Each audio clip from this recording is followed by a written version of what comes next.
দেশের ১২টি অঞ্চলের উপর দিয়ে ঘন্টায় ৮০ কিলোমিটার বেগে ঝোড়ো হাওয়া বয়ে যেতে পারে বলে সতর্ক করেছে বাংলাদেশ আবহাওয়া অধিদপ্তর। এর সঙ্গে বৃষ্টি বা বজ্রবৃষ্টিরও আশঙ্কা রয়েছে। সোমবার ভোর ৫টা থেকে দুপুর ১টা পর্যন্ত দেশের অভ্যন্তরীণ নদীবন্দরগুলোর জন্য প্রকাশিত পূর্বাভাসে এ তথ্য জানানো হয়। পূর্বাভাসে বলা হয়েছে, ঢাকা, ফরিদপুর, যশোর, কুষ্টিয়া, খুলনা, বরিশাল, পটুয়াখালী, কুমিল্লা, নোয়াখালী, চট্টগ্রাম, কক্সবাজার ও সিলেট অঞ্চলের উপর দিয়ে দক্ষিণ বা দক্ষিণ পূর্ব দিক থেকে ঘন্টায় ৬০ থেকে ৮০ কিলোমিটার বেগে বৃষ্টি বা বজ্রবৃষ্টি সহ অস্থায়ীভাবে ঝোড়ো হাওয়া বয়ে যেতে পারে। এ কারণে এসব এলাকার নদীবন্দরগুলোকে পুনরায় ২ নম্বর নৌ হুঁশিয়ারি সংকেত দেখাতে বলা হয়েছে।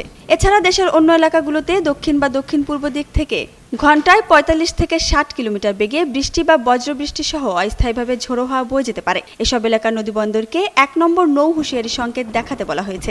অন্যদিকে রোববার রাতে প্রকাশিত হওয়া সারা দেশের ২৪ ঘন্টার আবহাওয়ার পূর্বাভাসে আবহাওয়া অধিদপ্তর জানিয়েছে, আজ সন্ধ্যা ৬টা পর্যন্ত খুলনা, বরিশাল, চট্টগ্রাম ও সিলেট বিভাগের অধিকাংশ জায়গায় এবং রংপুর, রাজশাহী, ঢাকা ও ময়মনসিংহ বিভাগের অনেক জায়গায় অস্থায়ীভাবে দমকা হাওয়া ও হালকা থেকে মাঝারি ধরনের বৃষ্টি বা বজ্রবৃষ্টি হতে পারে।